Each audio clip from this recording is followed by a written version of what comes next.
Yeah, yeah, the Indian Institute of Toxicology and CDRI, Central Drug Yeah, Research yeah. Institute. Both Yeah, are a recent institute. right, Right now, it's right. far away, but it Great. was very close to CDRI. Yeah, yeah, you're right, right.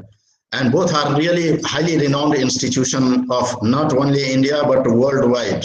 Even Yes, in yes, Europe, America, I always say people from, I mean, the Europeans, they praised a lot about CDRI, Indian Toxicology Research, and so on. Or a yeah, Birbal Sahni Botanical Research, that is just one yeah. institution In, across the country who works yeah, on botany, you know. So, inside the Lucknow University campus. Yeah, yeah, yes, yeah. yes, It's right, very fortunate that Lucknow have the 4 CSIR lab, and right, many of the a scholar in US from the CDRI and ITRC we can find there. right, right, that's true. Well, so moving on. So now, as I said, Dr. Saroj Kumar, his research includes forensic toxicology, environmental toxicology, DNA damage, cancer biological, and cell biology, cancer biology, then millennium research and immunobiology, and so on. So without losing further time, I would like to invite Dr. Saroj Kumar for starting the session. Thank you, Dr. Saroj Kumar, for finding a suitable time for our students and coming over here. Very Thanks warm a lot. welcome. Please start. Thanks a lot.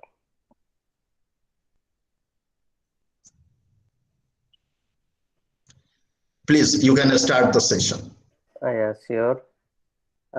Just going to share a screen. Is it visible now? Yes, now it is coming slowly.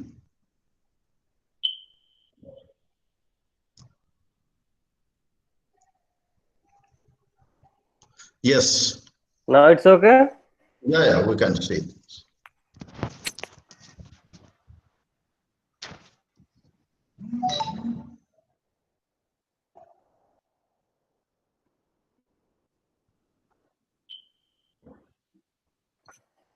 Hi all, I am audible. Yes, sir. Okay, a very good morning to all of you. Although it's time to say good night for me, it's midnight here, 11:30. But really, it's a very fortunate that I have the session to interact with the young forensic student, a scholar of forensic science. And very thank you, Dr. Niharika, just for inviting me.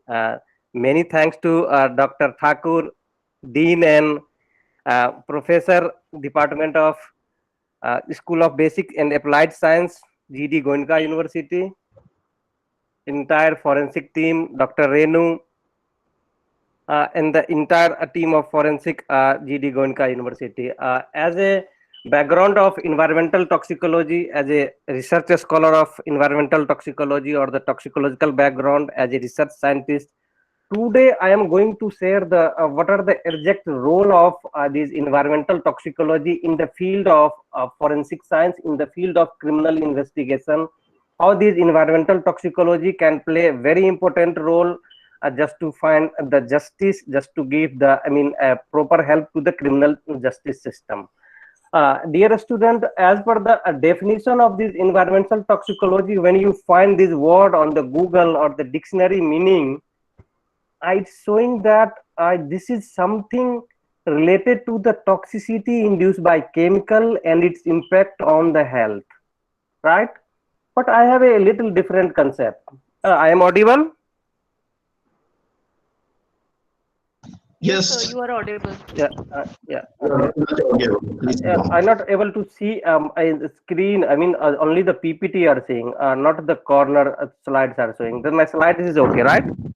Yes, sir, your Okay, slide will be visible to you only, but okay, we are all able to see your slides, sir. okay. And as well as you can see me also, right? Yes, sir. Yes, sir. Along We with are able slide. to see Okay, you also. okay. Thanks, thanks. Okay. Because I used to with the Zoom, there is a special corner for that. Thank you. I am talking about the dear students. When you find out this word environmental toxicology in the Google or the dictionary meaning of that, it's saying that it's the something toxicology induced by chemical and its impact on health. But I have a little different concept. What about the radiation? Because this environment, the current environment is saturated with the radiation, different types of radiation. What about the microorganism present in the environment? What about the pollen, which is the integral part of environment? Or what about the other, a living organism, integral part of this environment? If they cause the toxicity, can you consider inside the environmental toxicity or the environmental toxicology? I guess yes. That's why I have included the definition of this environmental toxicology, not only the chemical agent, but also the physical and biological agent. Because right now, you know that the throughout the world, the radiation of the ultraviolet radiation is increasing worldwide, and they are causing so many toxic effect on the human health. You know that the ultraviolet radiation, UV radiations, and the other radiations, which is ambient present in environment, they are the known carcinogen, and this carcinogenic effect of these radiations have been already reported, which is present in environment. That's why I have included the physical and biological agent, which is equally responsible. So many allergic reaction with the pollen grain, and you know that the microorganism present in the environment, all the asbestos and the a teeny particle, suspended particle in the environment, they have the huge effect on the human health. That should be included inside this definition of the environmental toxicology. That's why not only the chemical, it's also the physical as well as the biological agent are responsible for this toxicity. If you talk about the, a different classification of environmental toxicology is a huge big branch. So many subdivision are there, so many fields are there. Even the separate, you can have the master in the toxicology, a molecular toxicology in US. So many universities are offering this that. Apart from that, a lots of subdivisions are there. I am starting with the cosmetic toxicity, phototoxicity, aquatic toxicity. Although these, the pesticide toxicity are the most common. You can find so many people working in India also. Even in my institutes, IIT or Lucknow, so many people are involved with that. Ecotoxicology, it's a very broad term. You know that this involve the environment as well as the ecology. Starting with cosmetic toxicity. Dear student, can you guess that these cosmetics, what you are applying, can cause the toxicity to your skin? Have you any guess? Have you any case reported on that? Very few people are working in this field in India, no doubt. But I have a special interest in this cosmetic toxicity. I have published my few research work, which is cited in the well-reputed Journal of Toxicology Research and the other journals of the toxicology. You know that the these cosmetic ingredients you are daily going to expose with the potential environmental toxic ingredients which is present in your cosmetics as a personal care product, as a a beauty product, as a sunscreen lotion, as a different products which are already present in that. And the recent study shows that what are the chemical present in your sunscreen lotion, in your beauty product, in your cosmetics, in your personal care product. The same ingredients is present in your blood sample also. The same ingredient is present in your urine sample also, because the report shows that there is a dermal absorption of this cosmetic product, and this dermal absorption goes through your systematic into the blood as well as the whole body fluid you can have. Even in the case of a lactatic woman, the milk sample also shows the same cosmetic ingredients, same chemical which is present in your cosmetics. Not limited to that. These, the toxic cosmetic ingredients play a very hazardous effect on your health. So many complications. Apart from that, the aquatic life have also disturbed with these cosmetic ingredients, because this harmful chemical is directly goes to the drainage, because no any the treatment plant in your washroom, not only in India and throughout the world, even in America, I don't see there is a the treatment plant, because all the cosmetic application in the next day when you wash your face directly goes to the drainage, and this direct drainage system contaminated to the whole water body. Even the same toxic ingredients have been repeated from the sediment from the different rivers, sediment from the ocean, different microorganism, aquatic life, I mean the delphinias and the all, the fishes, species of fishes, they are going to extinct due to this cosmetic toxicity. And we need something, a strict regulation in regarding that. A few years back, during my PhD from the Indian Institutes of Toxicology Research, I lead a program, I lead a project, CSIR 800 project, the campaign for safe cosmetic in the villages of India. Under this program, I visited the rural districts of the India. I also belong from the Darbhanga, Bihar, a village from that. I see the condition of this, the local market or the weekly market, which is called Heart. What are the cosmetic products are inside that, and how the people are purchasing these, I mean, uh, the cheap quality product. Even the report was very surprising. I find that the so many product which was unlabeled, even that without labeling, they are the huge marketing scale of that. There is a big black market of these cosmetic products throughout the world. The few product are labels, but the ingredients are not mentioned. If the product are ingredients are mentioned, even the concentration is not mentioned. I am talking about not only the, I mean, the rural India, even in the shopping complex and mall, when I move and find out the cosmetic products and go through the listing of the chemical which is included in that, it was very shocking. The branded company which is claiming it's 100% herbal product have the so many chemical ingredient with the safety concern. And that safety concern is not limited to that. Even the all branded company, they are not giving you the what are the concentration of a particular chemical have been used in that cosmetics, because I am going to detect this the what are the side effect of the different chemical which is present in that. Yeah, based on that, I have continued my research study and collected few sample based on that, and I have published the paper in the field of these toxicity studies. You know that the if you talk about the regulation of toxicity in India in 1945, there is an act of the Drug and Cosmetic Act. There is no any separate regulation for the cosmetics. Right, only the Drug and Cosmetic Acts is the combined in which the definition of cosmetics, what are the basic guidelines, and unfortunately that regulation is very old, 1945. They are not updating yearly. If you talk in American country, then the FDA US is very much keeping their eye on the cosmetic products. Apart from that, in America, Environment Working Group, which is very much active. So many other agencies are also environmental groups are very much active in that. What are the concentration of that product as well as the labeling proper, which have been cited before the market, before it's coming to the market. The next topic here I mentioned on the phototoxicity. In the field of these, I mean, environmental toxicity, these cosmetics and phototoxicity have been largely ignored, you can say that. That's why I'm going to highlight these topics more and more, the cosmetic toxicity, phototoxicity, and in the further slide I will elaborate my research work based on that also.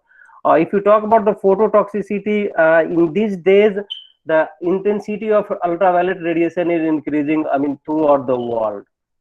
If you talk about during the current COVID condition, although the environment is a start healing with that, it's a good thing, but the intensity of UV radiation, intensity of these different environmental radiation is increasing. Right now in US, this year I am feeling that I am in Delhi, because the temperature, overall temperature have been raised. I mean, in this environment protection or the AccuWeather report showing that not only in America, in different part of the world, the increasing the radiation.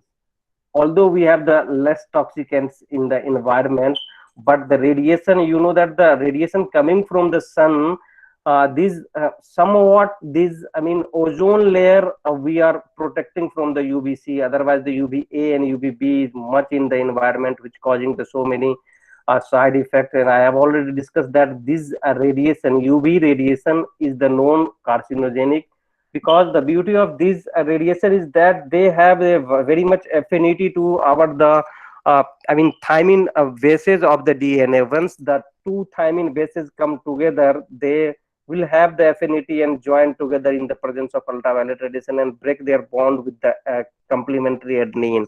And this same site mutation have been found in the case of skin cancer. Same site mutation in the P53 cancer.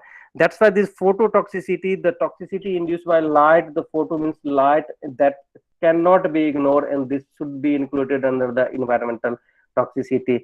We talk about the phototoxicity further, it can goes up to the, I mean, your skin erythema, sunburn, edema, swelling of the skin, as well as phototoxic dermatitis. These all are the importance of this phototoxicity, which is induced by light. As per the definition, you can say that this phototoxicity is also called the photo irradiation, which is induced by a chemical on the skin irritations. But the presence of this, I mean, light is necessary. Without the presence of light, this, I mean, photochemical reaction cannot be happen. That's why it's named called the phototoxicity. If you talk about the aquatic toxicity, you know, the aquatic toxicity, the aquatic life have been disturbed due to the this presence of hazardous effect of the toxic industrial chemical, as well as the heavy metal present in that. They have hugely damaged the aquatic species, including vertebrate, invertebrate, not only the vertebrate and invertebrate, but the lower plants also. If you talk about the mollusk and crustaceans, they have the huge effect of this the aquatic toxicity. And if you talk about in term of forensic science, the aquatic toxicity play a very important role, because the water sample from the two different places will be different in cannot be same in all respect. If you compare the two water sample received from the two different places, it must be different. I mean, these are, you can say that the biological signature of the signature of the nature or the environment, because you cannot manipulate the whole water body, we cannot contaminate the whole air, we cannot contaminate according to your wish the entire the, I mean, soil, because this evidence cannot be manipulated at all. If you wish to compare the two water sample, there is a parameter by which you can compare, just like the you know that the water sample, the two water bodies collected from the two different places, they must have the different pH, they have the different density, they have the different refractive index, even the BOD, biological oxygen and demand, will be vary from one place water to the different place. Even inside the microorganism present in that, even we talk about the diatoms, which play very important role in the case of forensic. We can differentiate the antemortem and the post-mortem drowning based on the presence of diatoms, and that can vary from one place to another place, right? Because these all species cannot be survive in a particular pH, because once they there is a difference in the temperature, there is a difference in the pressure, there is a difference in the BOD, difference in the, I mean, toxic chemicals, ingredients will be there, microorganism will be there, but all doesn't have the capacity to sustain that extreme level. That's why the two sample cannot be same in all respect. One you sample collected from your university, GD Goenka University, the water, stagnant water in your campus or the pond inside your that campus, that water must be vary from the Amity University or the Galgotias University. Water sample collected from Delhi University must be different from the, I mean, Jawaharlal Nehru University. Once you compare the pH, once you compare the, I mean, density of that, refractive index of that cannot be same in all respect. That's why this nature, when you close to the environment as a environmental scientist, as a environmental toxicologist, that can give you the best idea what are the primary scene of crime. If the body have been dragged from the one water body to another water body, you can collect sample and you can come to the conclusion that yes, this is the primary scene of crime and this is the secondary scene of crime. You know, this is the impact of that environment. Suppose a case, you push someone, a good swimmer, inside the water, although the good swimmer, but the death is due to not they're not able to swim. It's not like that, they know well how to swim, right? But the toxic industrial chemical present in that is due to lead to the death of the person, because you push, you are under the, I mean, first degree murder cases will be charged against you but the culprit is somewhat the toxic material which is present inside the, of water also. We cannot ignore in that. If you talk about the soil and toxicity, again, the hazardous untreated waste have contaminated the soils. Even the hazardous toxic industrial material have contaminated the soils, and the microorganism present in soil is very much sensitive to this, a change in the pH, change in the contamination of soil, because all the microorganism present in soil cannot be sustained at that level of contamination, and this contamination level of contamination of the soil is vary from one place to another place. You can differentiate the soil sample from your campus to the different campus, your GD Goenka campus through the Amity campus, Galgotia's campus, and the different university campus. Why? Because again, the soil sample, when you compare the two soil sample, is it the same soil sample which you have collected from the scene of crime, and another sample you collected from the shoes of the suspect? If it is the same source, that it will be same, because the texture of soil, because the color of soil, because the pH of soil, density of soil, refractive index of soil, porosity of soil, the particle size of the soil, what are the turbidity caused by this soil, mineral present in the soil, the soil profiling. It's a very good technique, and you can work as the signature mark, because the soil profiling of the two different sample cannot be same in all respect. They must be varying in some parameter.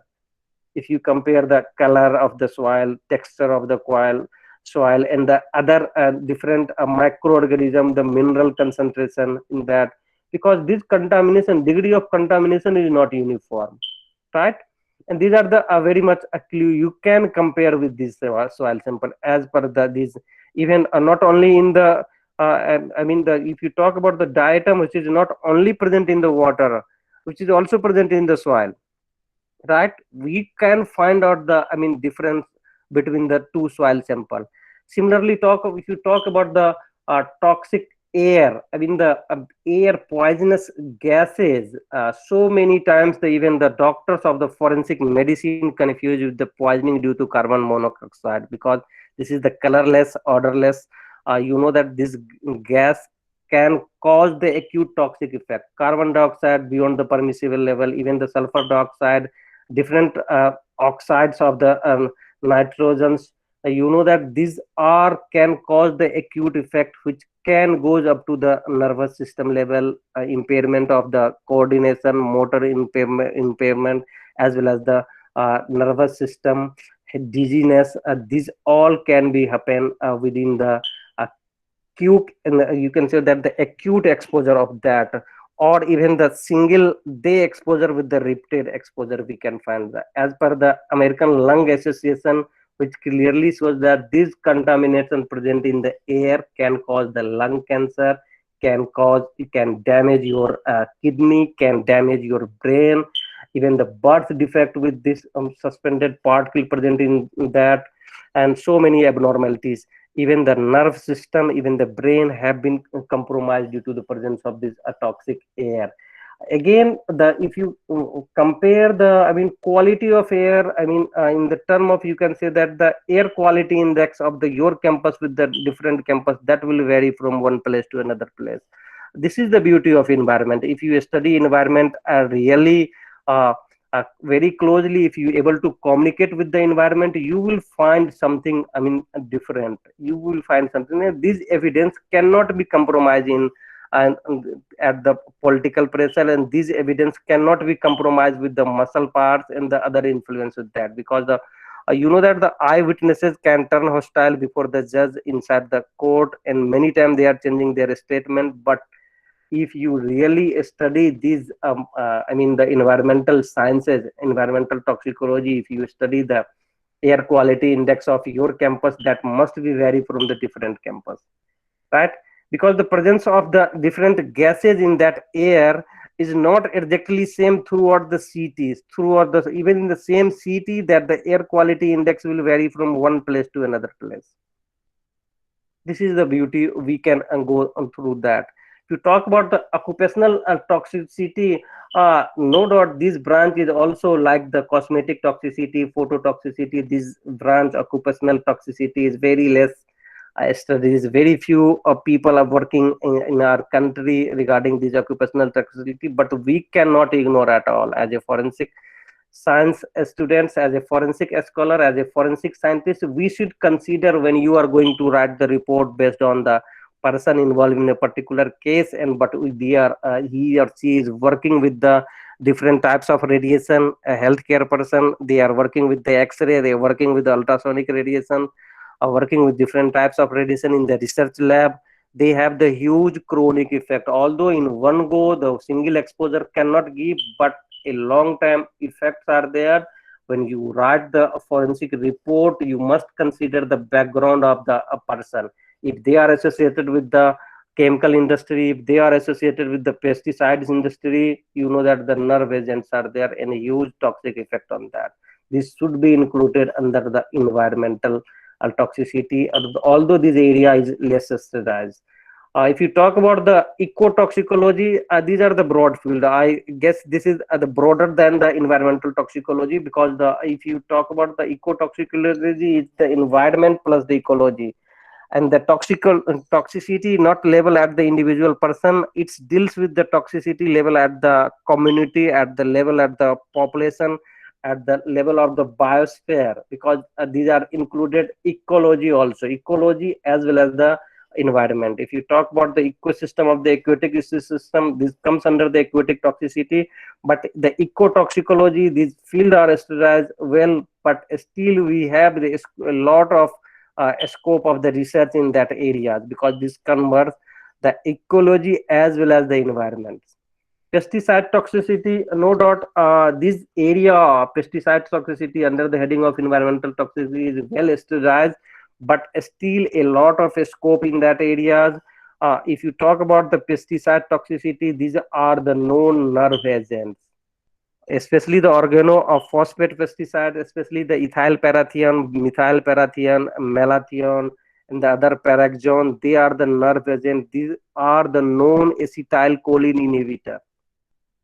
Once they inhibit the acetylcholine, you know that the excitatory activity of this the neuron is happen, and so many neurological disease, including the long-term effect of the chronic effect, goes to the Huntington disease, Alzheimer, and the other disease also caused with the help of this the pesticide. Even the acute exposure, one exposure can damage your nerve, can cause the effect on your brain with the this toxicity. And the pesticide toxicity, although the most of these we are well studied, a lots of research articles are there, we can find out the thousands of articles based on pesticide. But still, if you talk in Indian content, then again the 80% of the case of poisoning is due to pesticides. The developing country in the Indian and the nearby Indian subcontinental, the so many cases of the poisonings are associated with the pesticide toxicity. Pesticide is not only with that. Even if you go the past, the history of pesticides use and the misuse is something dark, because the military in the 1939 they have used these pesticides as a nerve agent uh, in the war, in the Vietnam War, Gulf War. These all have been used by the military. Even the US military have been also used these pesticides as their the target agents.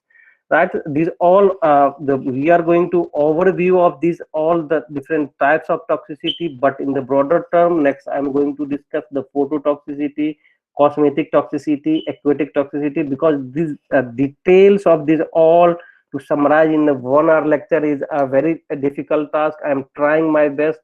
And dear student, if you have any question, any query, you can directly ask me. You can stop me in between also. I will be happy to interact with the students, because really I am very happy that I got opportunity to interact with the forensic students after a long break. Right now I will be happy to answer your any query. You can note down and you can stop me in between also, no problem.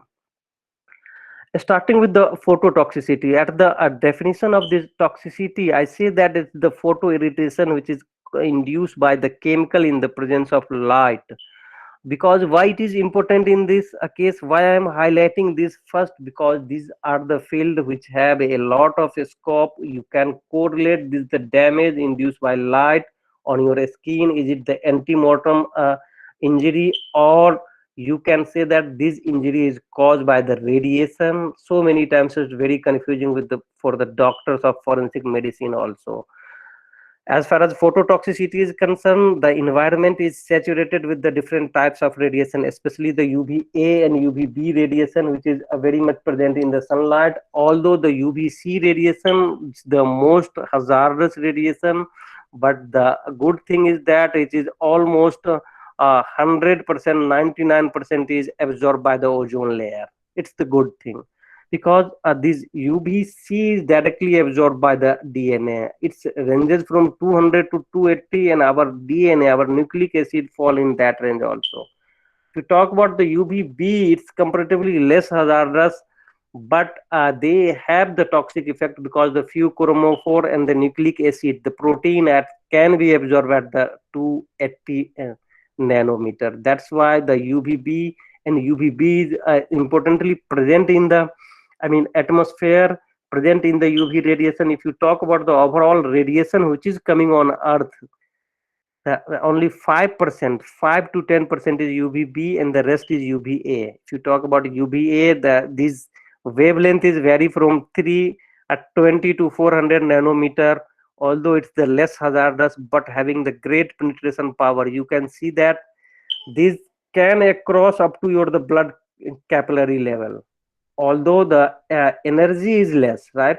Energy is less, wavelength is lower wavelength, higher wavelength, lower frequency, less energetic, but having the great penetration power.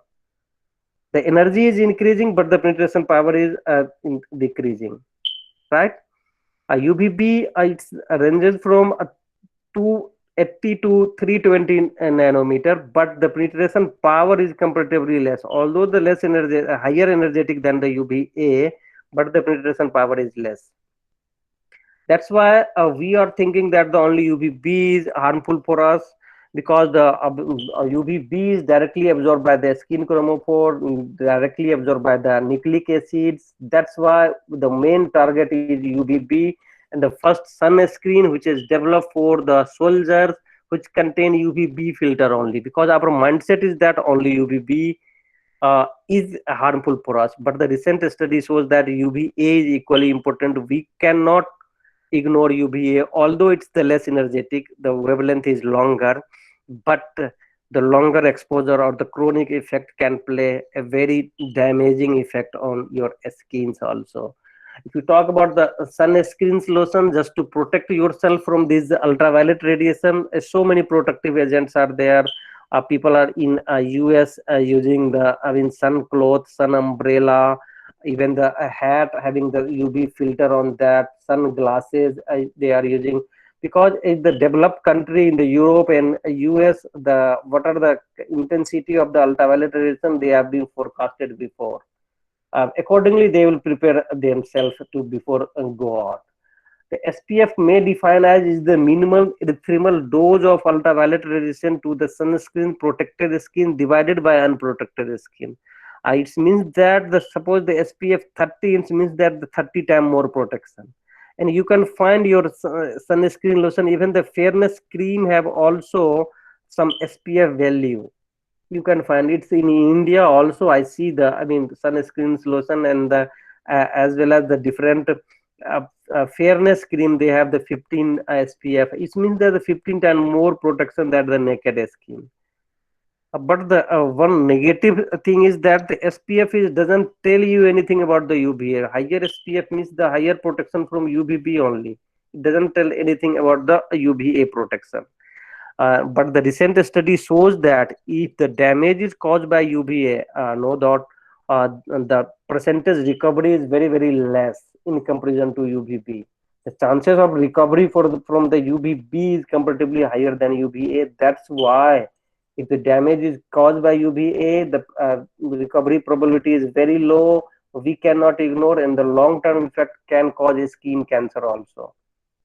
because the same side thymine dimerization happen, because the two thymine have the very much affinity toward the UV radiation, and in long term they can cause the skin cancer also.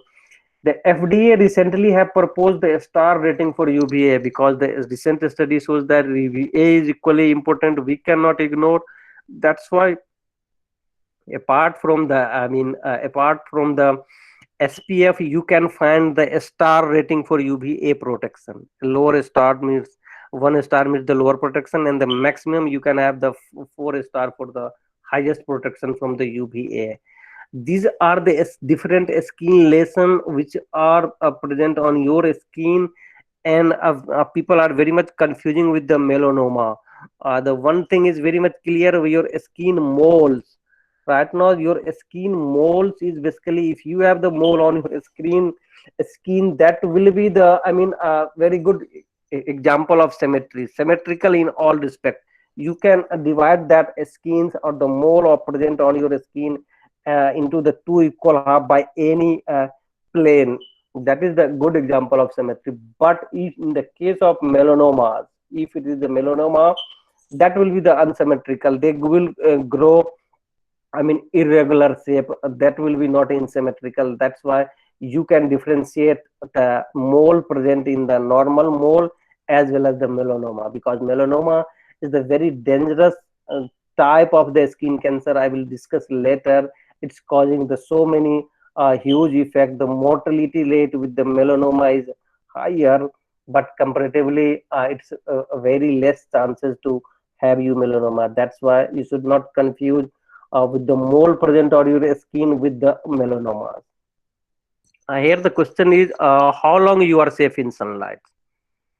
This question can be answered based on these three factor. The first factor is your skin type. It means that the what are the concentration of melanin in your skin, because we Indian, we Caucasian have the U melanin in our skin, and the U melanin is something which is protecting us from the ultraviolet radiation, because the melanin is the protein which is just behind the keratinocytes.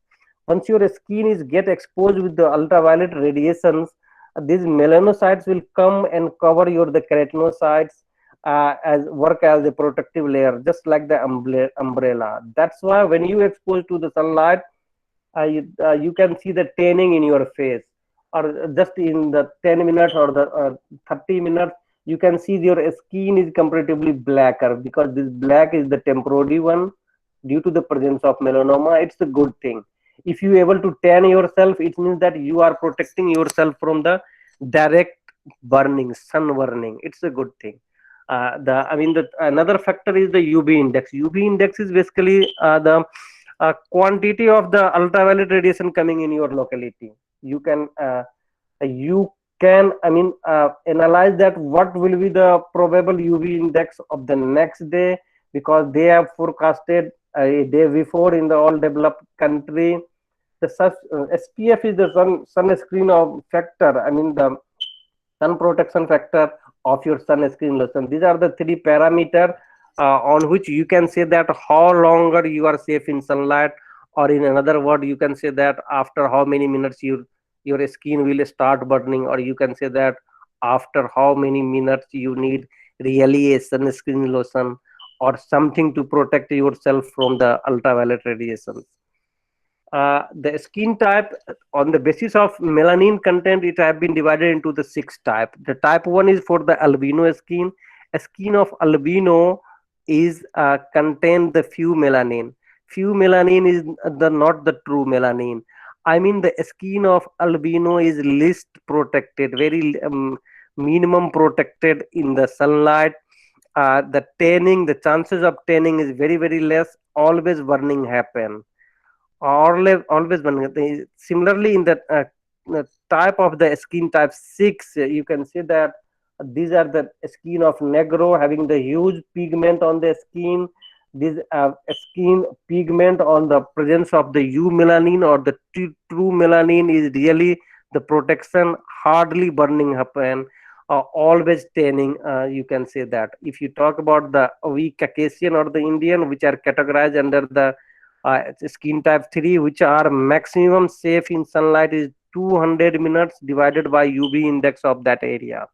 In the next slide, I am going to discuss how this UV index and the type of skin play important role to calculate how longer you are safe in sunlight. The UV index is basically the numerical value which ranges from 0 to 10. Right now, the minimum protection, I mean the 0 to the lower value means the minimum protection, higher UV index means the higher exposure risks. Here is one example based on which you can differentiate or you can calculate how longer you are safe in sunlight. Suppose your skin type is 3 right now, and you are living in the area where the UV index is 10. It means that your skin will start burning just after 20 minutes.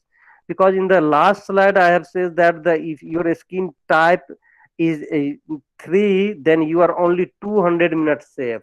The 200 divided by 10 is the 20 minutes. I mean only 20 minutes you are safe in sunlight. Once you using the sunscreen lotion or the UV filter having the SPF 30, it give you 30 times more protection, and now you are a 600 minutes safe.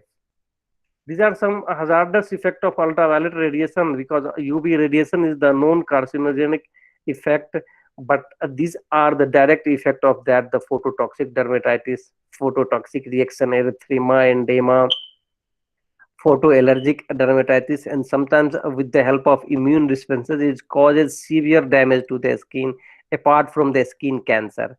Because skin cancer is already reported with the help of UV radiation. In the research lab, people are using this UV radiation just to induce the cancer in the lower animal, rat, mice, and the other lower animal, just for the research purpose. That's why we cannot ignore. And such type of injury in the skins, in the case of homicidal and antemortem, very much confusing. That's why we cannot ignore these ultraviolet radiation or the different radiation which have the severe health effects. These are the UV induced skin cancer, because UV is the signature molecules, and this thymer dimerization will happen when your DNA is exposed with UV. It must be happen in the case of when the two adjacent thymine is placed together. And that's why the different types of skin cancer that can be caused with the help of UV radiation. First one is SCC, squamous cell carcinoma. The frequency is very much higher, but the good thing is that the percentage of recovery is better. We have the higher chances to become the SCC, squamous cell carcinoma, but we can diagnose easily. The mortality rate is comparatively less. If you talk about the melanoma, the percentage to melanocytes become the melanoma causing the melanoma, it's a very less percentage. But once you develop, there is a huge chances of the mortality. Recovery percentage is very, very less.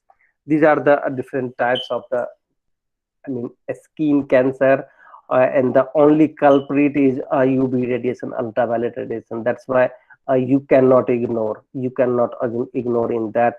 Even in Indian countries, we are talking about that. We Indians also need sunscreen lotion and some types of protection from the UV radiation.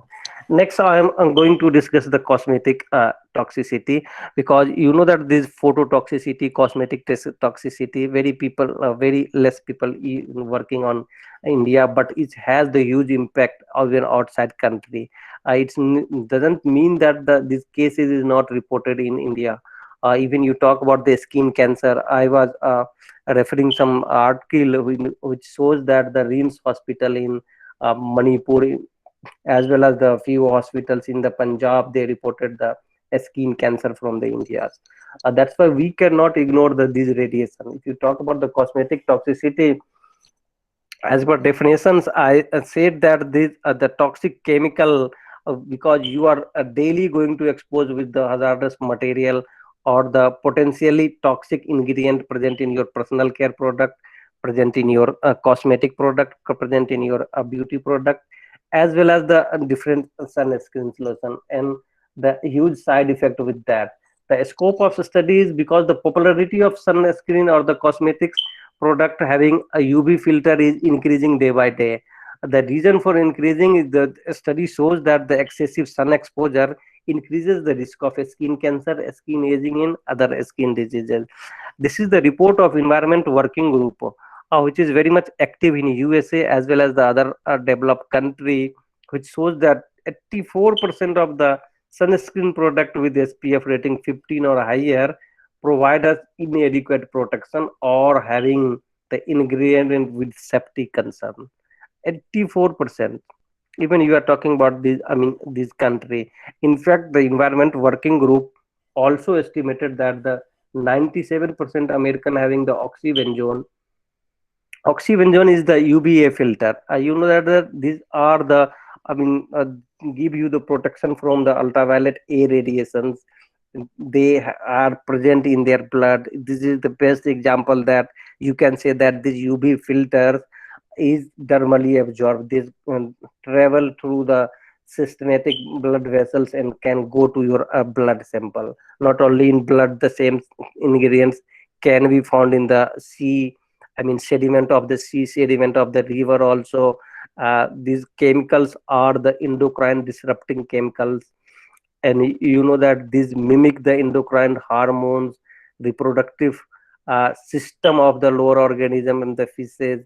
Other organism have been severely affected with that. We are losing the so many species of the aquatic life due to presence of this untreated chemical waste. We cannot ignore.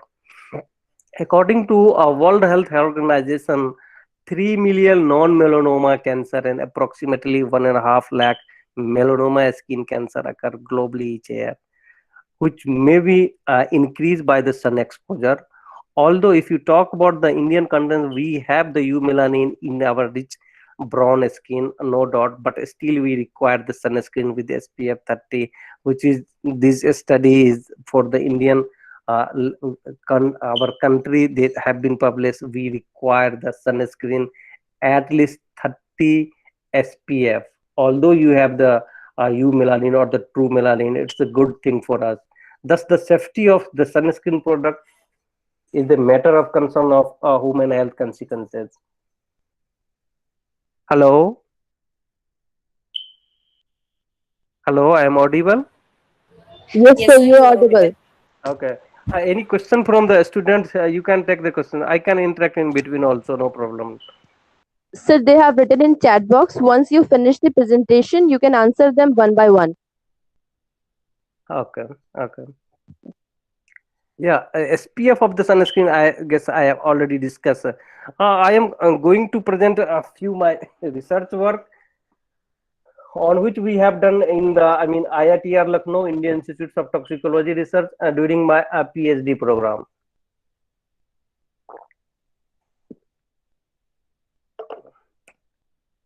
This compound benzophenone is you know that the benzophenone and its derivatives is commonly used in the sunscreen products as a UV filter, and I find that under my, I mean, CSR 800 project, the few ingredients which is commonly present, then I started study the stability of this compound is really safe, really helpful for us. Then started the, I mean, stability of this compound, and this experiment shows that, in another word, because I know that the all student will not get it exactly, but I am trying my best to explain. The compound benzophenone is not stable in environment.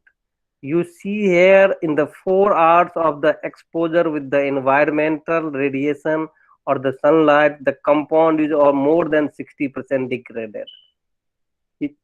Here the question is that if the compound itself is not stable in ultraviolet radiation, then how can give you the protection from hazardous effect of ultraviolet radiation?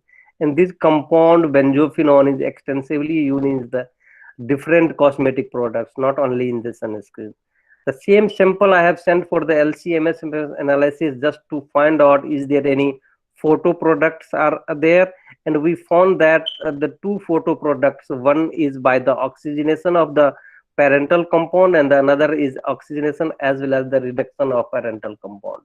The two photo products. The next our thought is that is the photo product of this parental compound is equally harmful for us?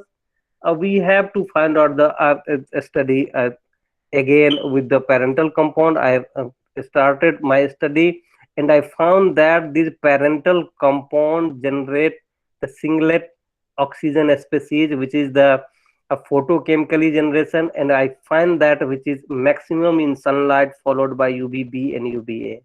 This study have been further confirmed with the acceptor or the quencher study, and we find that yes, this compound benzophenone can able to generate the reactive oxygen species, which is very harmful for us. Similarly, the generation of superoxides radicals can be measured at the 560 nanometer, and the further generation was confirmed with the specific quencher SOD. Similarly, the generation of hydroxyl radicals, because these three, I mean, oxygen radicals, superoxide, and the hydroxyl radicals are the reactive oxygen species. And dear student, you know that this reactive oxygen species generation can cause the severe damage inside the body, and which have been reported. I have reported this work in the presence of benzophenone. Again, these hydroxyl radical have been confirmed with the a specific acceptor of this hydroxyl radical, or you can say that the quencher. Next, I have extended my study. Is this, I mean, compound able to generate the intracellular ROS? I mean, the inside cell, they are generating ROS, and yes, we can get, we find that the maximum generation of ROS in the, I mean, concentration dependent in the case of sunlight followed by UVB and UVA. Further, I have confirmed with the quenching experiment. Again, I thought that is the compound present in ultraviolet radiation, is they have the capacity to damage our DNA. This is because this is the base of DNA, 2D guanosine, and 2-oxy-D-guanosine have been severely degraded in the presence of UVB. UVB having the more, because the UVB have the absorbance which is very much closer to the nucleic acid. That's why I'm getting the better result in the case of UVB in comparison to sunlight and UVA. We have the system of UVA, UVB, and sunlight in the even IITR Lucknow. Even my current work is also related to that.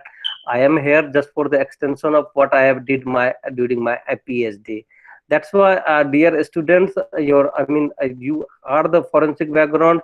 So many students are questioning what after MSc, what after BSc forensic, what after the scope of that. I can say that you are not limited to the work in forensic lab only, or to do the chemical examiner only, and that you have the capacity to go beyond that level also. You can, you can devote yourself to the higher study, do the PhD from the best facility of the institution, and you can have the opportunity to go through the higher study. So many my friends of the forensic background working in US in the different institutions. Not only me, a few who got the faculty position in the John Hopkins University, you know, that the world-class university, my batchmate. Even few are working in MD Anderson, Cancer Research Center in the Texas. I am working in Yale and getting another opportunity to work with the Department of Defense, US Army also. This is not beyond that basically you have to do, but you have to focus on your work, your expertise. A huge opportunity even outside country at that. A lots of total funding research are there. You can go for the PhD program, and if you need any help at mine, I am ready to help. You can, contact me. There will be a response from my side. There may be a delay in response due to the busy schedule, or due to the the time zone is different here, but there will be a response. I'm continue to my work. Again, I saw that this compound have capacity to damage the DNA also, and the damage of DNA I have measured in term of tail DNA. What is tail DNA? If you ask, if there is a damage in DNA, it forms the comet shape, and this comet shape, that's why it's called the comet assay. These all three are the normal. These are the DNA inside the nucleus. These are the membrane. And this damage I have measured in terms of percentage tail DNA and olive tail movement. Further, this DNA damage have been confirmed with the another assay which is called the CPD, cyclobutane pyrimidine dimer, because this pyrimidine dimer is the UV signature, and that's why I have confirmed with this, I mean, as CPD studies. Further, I found that this compound have capacity to, I mean, melanaldehyde, MDA formation. That is the, I mean, byproduct of the lipid peroxidation. I mean, this compound can also induce the lipid peroxidation inside cells also, even the LDH leakage also, right? The next study I found that is this compound have capacity to, I mean, damage our the cells also. I mean, the reduction in cell viability, I found that yes, the maximum reduction again in sunlight with the highest concentration 50 ppm of this compound, followed by UVB and UVA. Further, these, I mean, cell viability assay have been confirmed with the NRU assays. And these are the different level by which we have target how, what are the mechanism by which this compound is damaging us. We have targeted here the mitochondria. This assay is basically the JC1 staining, which shows that the mitochondrial membrane potential have been damaged once they expose with the ultraviolet radiation in the presence of this compound. Similarly, the lysosome have been targeted, and we found that the lysosomal destabilization have been found in the case of, I mean, compound given in presence of ultraviolet radiation. Further, I extended my study at the level of genes and protein. This mRNA is basically the gene level. I found something in favor of apoptosis which have been confirmed further at the protein level. This is the result of Western blotting, and this is the result of a real-time PCR. The apoptotic cells have been analyzed using the, I mean, different, immunocytochemistry assay, which clearly shows that the binding of this, I mean, serine translocation.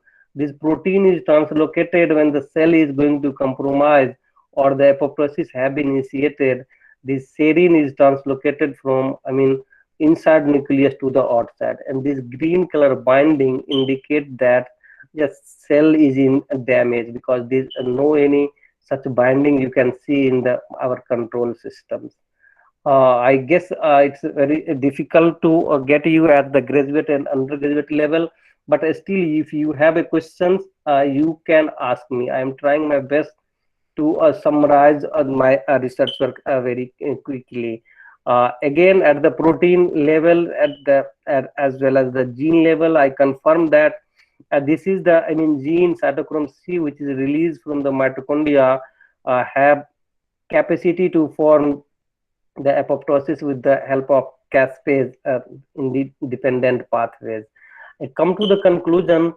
This study suggests that the benzophenone, which is, I mean, present in the sunscreens and the other cosmetics, generate the oxygen dependent type 1 and type 2 radical, which is singlet, superoxide and hydroxyl radical, that can cause the linoleic acid peroxidation, or you can say that in another term the lipid peroxidation, simply DNA damage as well as the apoptosis. This, I mean, compound reduce the cell viability in the human skin epidermal cell, because the experimental model was the Hackard cell line. This Hackard cell line is basically the keratinocytes. Keratinocytes is the super most, I mean, the layer of the skin which is directly exposed to the external environment. That's why I have used these Hackard cell lines of the human epidermal cell lines.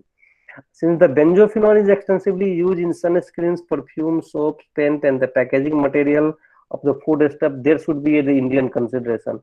Why I focus on the Indian consideration? Because we have lacking the guidelines for the cosmetics, and these industries, you know that this black industry is growing very fast, because the even 100 of the duplicate product I found during my project when I visited the rural India.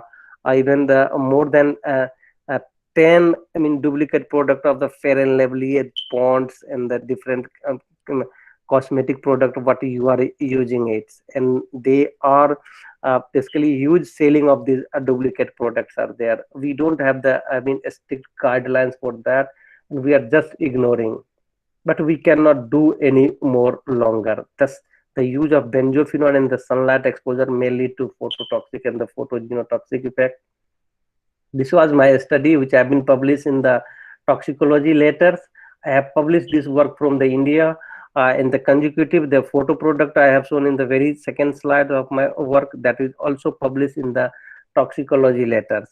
Now, coming to the again the aquatic toxicity.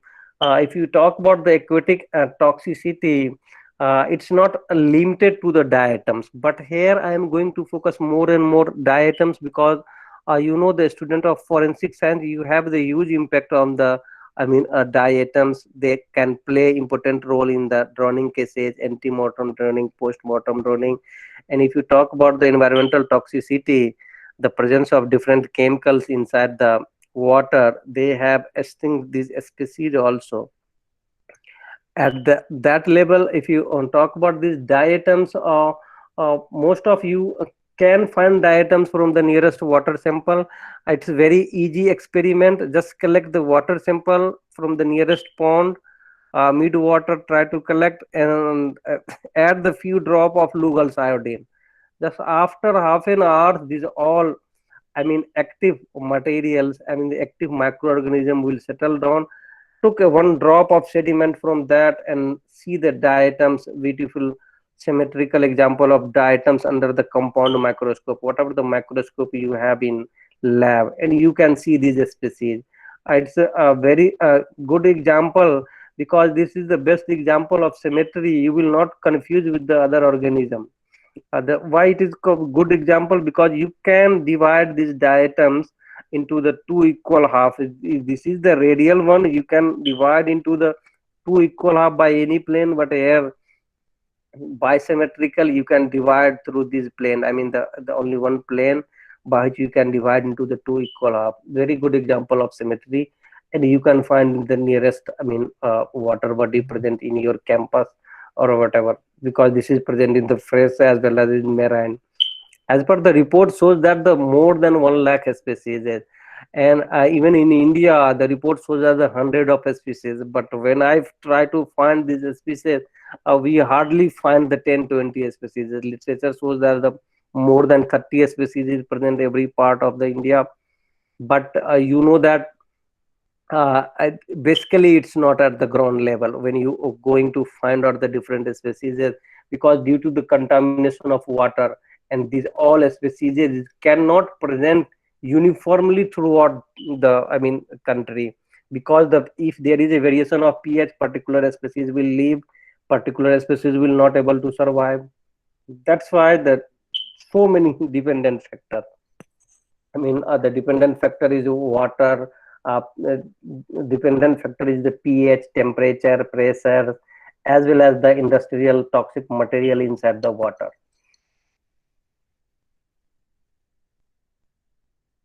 Diatom deposits, because these are the paleontologists, because these are the similar work. These diatom deposits can be found from the earth crust, and these are called the geological fingerprint.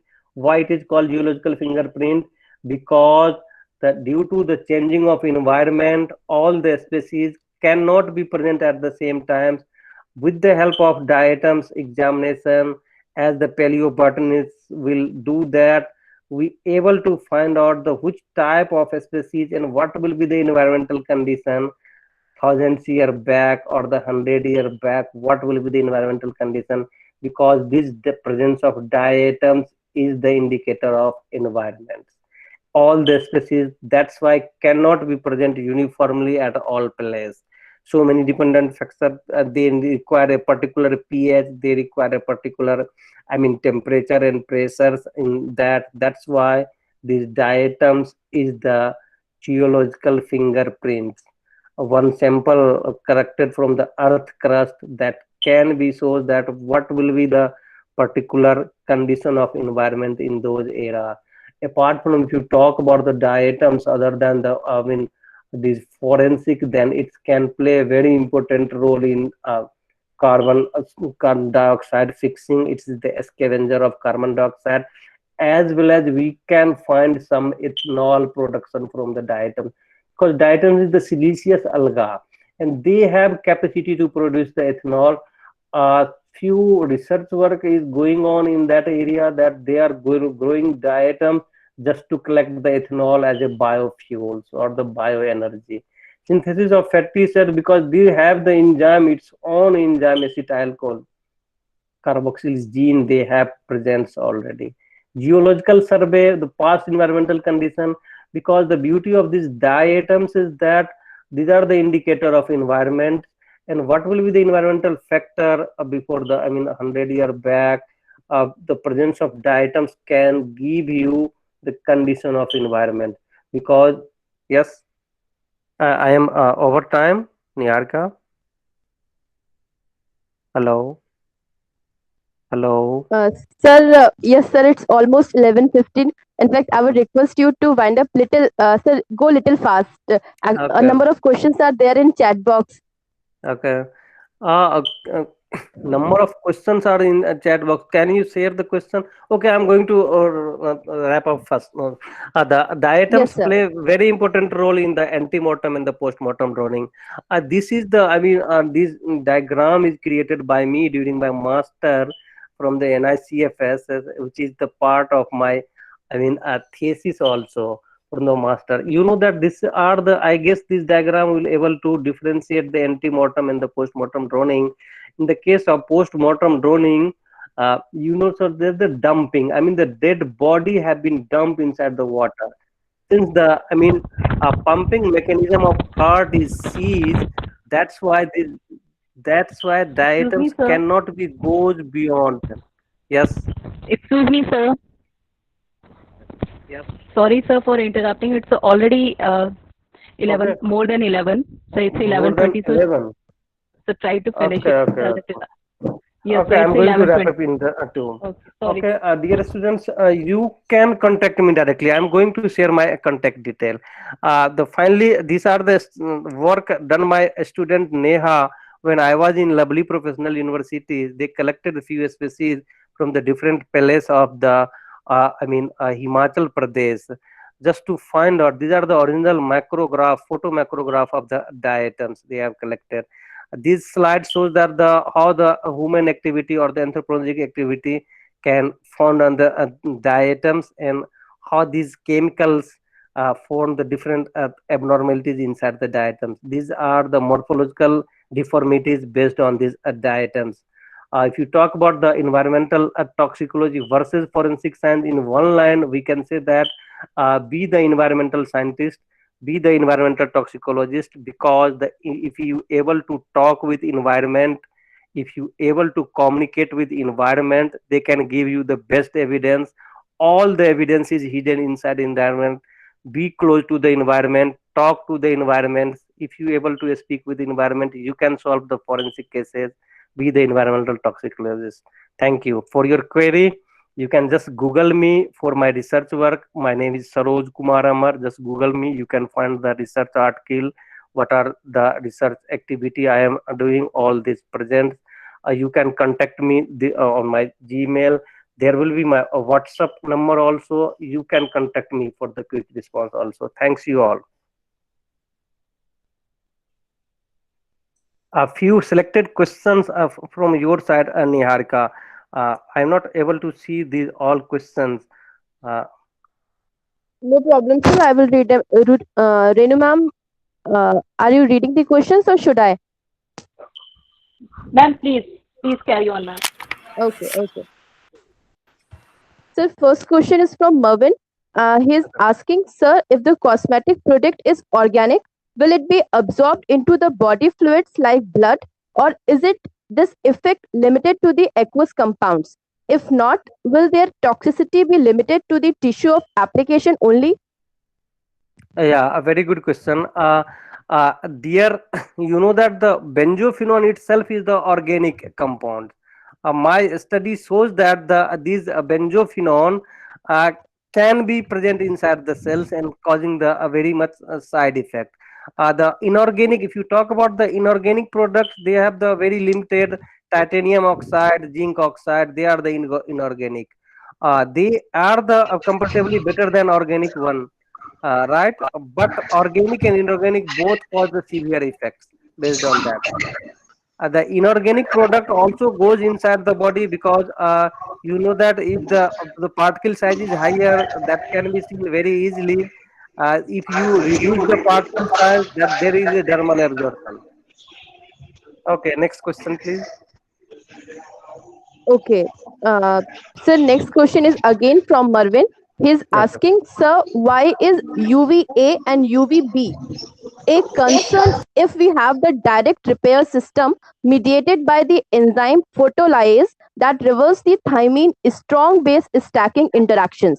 Sir, in case of heavy irradiation, will the body not start expressing these enzymes at high level, preventing mutation and hence cancer? Okay. You know that these are the UV signature. You know, these are the UV signature when the chances is that when the two thymine diameter, thymine dimer is come closer. I mean, two bases, thymine bases will come closer, they will have the affinity.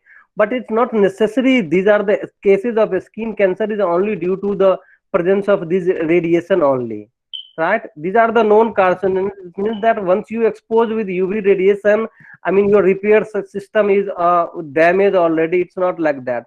We have a system by which the nuclear repair systems are there. These are the auto repair also, unless you are giving a sufficient time to the repair mechanism, right? We have the repair system also. Okay, sir. Sir, next two question is again from Mervin only. He is very enthusiastic student. The Okay. next question is, sir, the mechanism of action of any pesticide as an insecticide that kills, say, weevil, will be same in case of humans, or is it usually different? Yeah, very good question. You can say that if you talk about the acetylcholine and the butylcholine, which are the known enzymes, known acetylcholine inhibitors, and these species, the acetylcholine and butylcholine, you can find in other species also. The most largely, I can say your answer is yes, because this species, this enzyme acetylcholine is present not only in human. My answer is yes. The mechanism will be same because the inhibition mechanism will be same. I am interested to communicate with you guys because you have the valid question. Few valid question, you can write me. I will can respond you later also. Yes. Next question. Okay, sir. Next is from Marvin. He is asking, sir, if UVA has a wavelength of 350 to 400 nanometer and DNA as a absorbance of 260 nanometer and protein is 280 nanometer, then how can UVA affect DNA? Should it simply not pass through these molecules?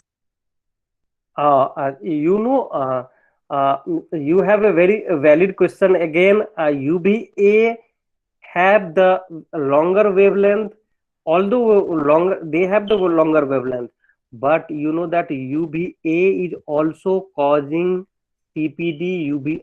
UVA is also causing DNA damage. You listen my answer. UVA, the radiation of UVA is nothing to do with that DNA, because the UVA, if you talk about UVA, it's started from 320 to 400, and but the nucleic acid is absorbed at the 260, but UVA can damage DNA. I have done this experiment in the Yale University, and that experiment is formation of cyclobutane pyrimidine dimer. Here the question is how UVA is damaging. We are still working in that because UVA is the lower wavelength, started from 320. Our nucleic acid has the 260. Nothing to do with that. A huge difference, but experimentally I have proved that. Literature shows that UVA also damaging DNA. A lots of paper. Even you find my study also, I have shown that here also. But what are the mechanism? How the UVA still, because there is a debate in that. Few scientists have the different, but we are not able to come to the conclude how the UVA is damaging. But UVA is damaging. These are the experimental proof. These study have been done a lot before, but the mechanistic study is still going on. I really appreciate your question. You are the master student, and Niharika, he is master student. Sir, I'm not sure. Mervin, can you please unmute yourself? Uh, um, I'm doing my bachelor's. a bachelor Sir, from he is where? bachelor student only. Bachelor from where? College. So From from GD. Goenka University only. He's a biological sciences student. Great. You have a very valid question. You have a very valid question. UVA is damaging DNA, our DNA, but the mechanism is still under going research, right? And these I have done myself. I have irradiated UVA several times, and I have seen the CPD dimer formation with the help of that. I have irradiated cells with the DNA, even the melanocytes, keratinocytes. During my work in Yale also, I have collected a very much article based on that how they are causing damage, but still it's the under process. You cannot find this, I mean, any strong evidence on the paper, because there is a debate between the two scientists, and the debate of that scientist is also published in the Nature. We are not able to conclude that debate. There is a difference in that. These are still the topic of discussion, how the UVA is damaging I mean DNA. That's a valid question. I appreciate you. Okay, Yes, sir. next in Okay, sir. question. Yes, sir. Next question is from Mr. Raja Chandra. He is asking, sir, if we do not have in vitro or in vivo Facility. pharmacokinetic study data and no Okay. information on molecular weight and log p value of any ingredient present in SPF formulation. So can we consider dermal absorption of that ingredient as 100% conservative approach? You have to experimentally prove 100% dermal absorption. We cannot say that unless you have to expose the cells, and the 100% dermal absorption means what are the concentration on your giving on the skin, that will be the 100% inside the skin, right? And the chances of dermal absorption 100% is practically not 100%. I am not agree with that. The 100% any molecule will be dermally absorbed, because our keratinocytes have capacity to stop somewhat, and our defense mechanism also, it cannot be the 100% if you talk about the human system practically. Okay, sir. Okay. Next question is from Miss Anushka Yadav. She is asking, sir, if a person has vitiligo, is it safe for that person to be exposed to direct sunlight? Because doctors suggest, sir, am I audible to you? Yes, yes. Okay, I'm repeating the question. Sir, There's if a something in person has background, something in background, or the mute. Ask to mute the other students. Okay, sir, maybe it is from my side only. okay. Yes, continue. It is some technical problem. Okay, I'm repeating the question. Okay, Sir, if okay. a person has vitiligo, is it safe for that person to be exposed to direct sunlight? Because doctors suggest that, but since it could be toxic, what can be done, and have any new researchers come into this field? In that cases, the particular disease, basically they don't have the repair mechanism, right? And once the repair mechanism is not there, once the damage is caused by that guy is directly exposed with the UV radiation, there is a no any chance to recovery. Percentage recovery is very very less. You cannot go outside even in that cases, because you are lacking the repair mechanism. Try to avoid yourself. I suggest that better to go with the some UV filters or the cloth. Having try to avoid the direct sunlights, especially during the peak hours, 11 to 2 p.m. in India, or up to 3 p.m. Yes. Okay, sir. Sir, next question is from Dr. Shomita Talukdar. Okay. Ma'am is asking, sir, if benzophenone is producing ROS, will it not damage the skin cells if present in sunscreen? Yes, it's damaging. I have published my report. Just Google me, Saroj Kumar Amar and benzophenone, because benzophenone is the organic filters, and I have done this experiment on the human keratinocytes. Human keratinocytes is the basically cell line. I procure this cell line from the NCCS Pune, and these are the system, and based on that, we can say that yes, it is damaging our skin. Okay, sir. Sir, one last question is again from Mervin. He is asking, sir, the comet shape of the zone glowing orange in UV light is an indicator of nuclear leak of DNA. Dear, this a comet is basically the comet form in the space. This comet shape is just due to the ethidium bromide. I have used the stain ethidium bromide, and the color of ethidium bromide, fluorescence is ethidium bromide is that the yellow color, or you can say that the orange color.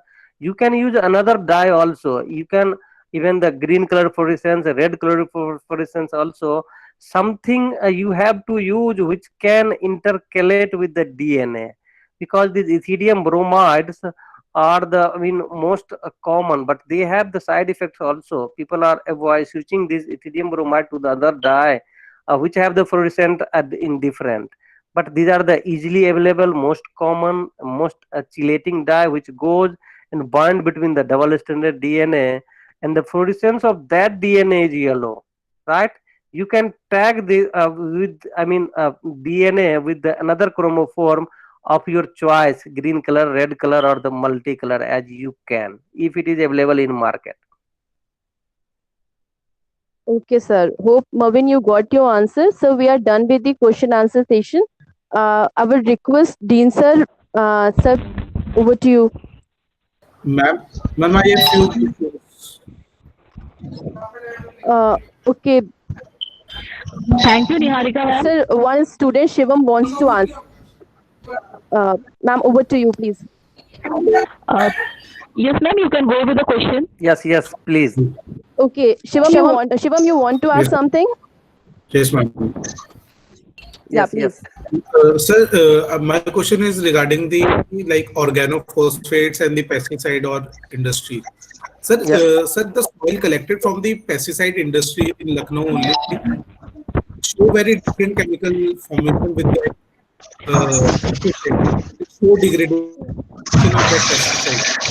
So, is there any Can you repeat bacteria your extracted from question? the soil near to the industry shows the Just degradation repeat. of bacteria? I'm not able to hear you correctly. Maybe something in background. Can you repeat? Your question Renu is ma'am, from the please mute your pesticide. mic. Yes. Please go ahead. Repeat your question regarding pesticides. Yes, sir. Yes, sir. Sir, the soil collected from the pesticide near to the pesticide industry shows a very different relationship with that and for phosphate or organophosphate. It showed that we can degrade the bacteria is degrading that or pesticide. So there is the method of like bio like clearing that formation. Like in the Russia also using bacteria for degrading the water from the pipelines because they are showing the कि उसमें से run of हो रहा था पानी का. Okay. So the ground water जो भी उस प्लांट से आ रहा था तो उस बैक्टीरिया से ट्रीट करने के बाद सर वो ठीक हो रहा था sir. It Okay. is broken down in from the toxic to non-toxic compound. It's very good, very good. A few bacteria are the eye eating bacteria also. They able Yes, sir. to eat the eye. But this bacteria is not on the large scale.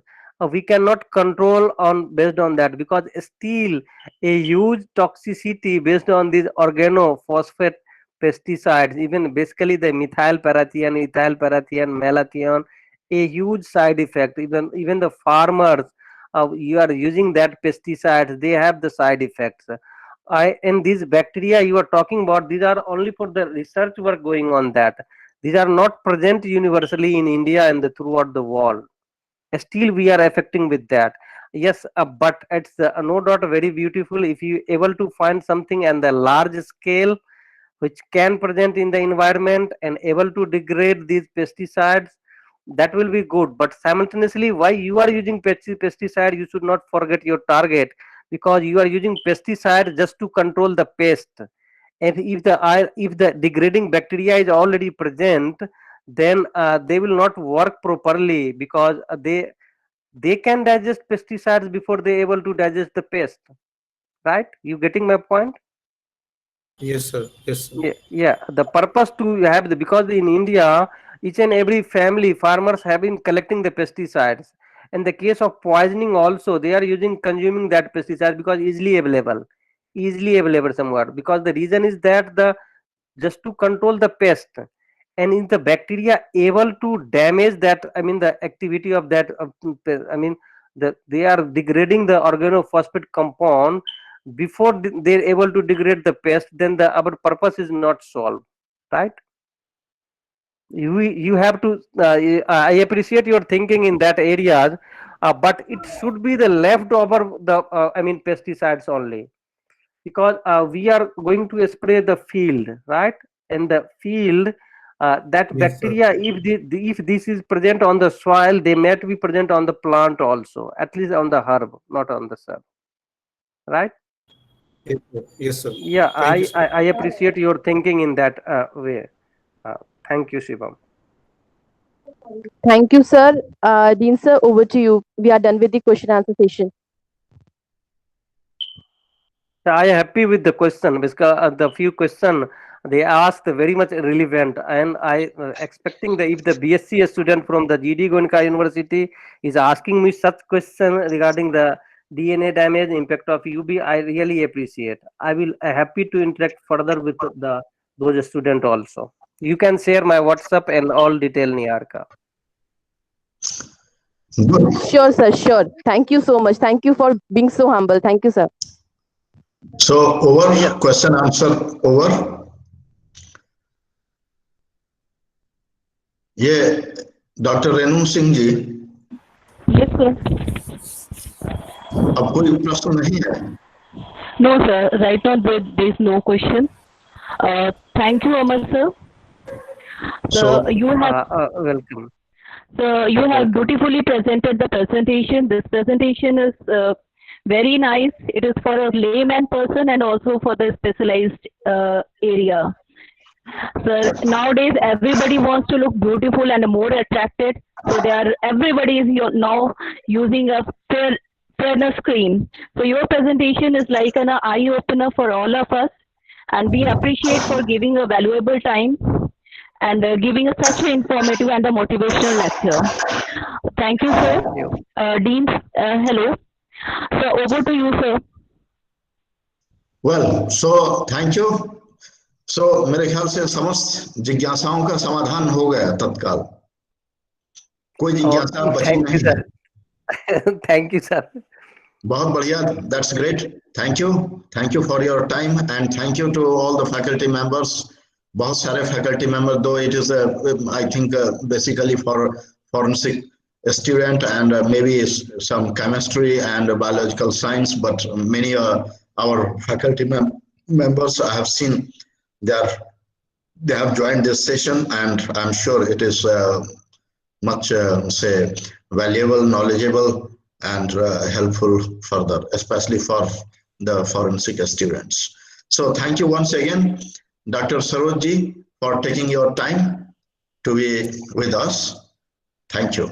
We wish you nice and wonderful time, and Navratra शुरू हो रही है, तो उसके अवसर पे भी आपको भी ढेरों सारी शुभकामनाएं।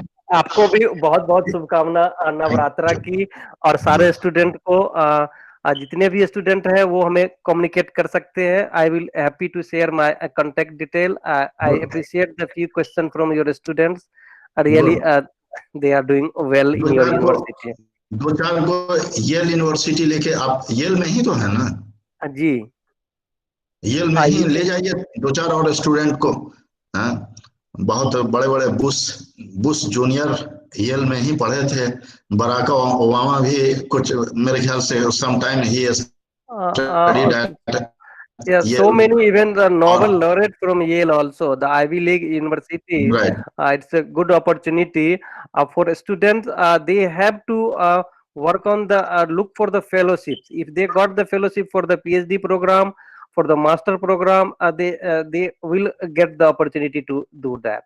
That will be very good for that. And I am right. ready to help at my end. Good. Thank you. So great, great. Thank you so much indeed. And with this kind notes, we would like to close this session. Thank you once again to Thank you. everyone. Stay healthy, stay safe, and stay at home. Wishing you a nice and wonderful weekend and happy Navaratra. Happy Namaskar. Navaratra to all of you. Thank you.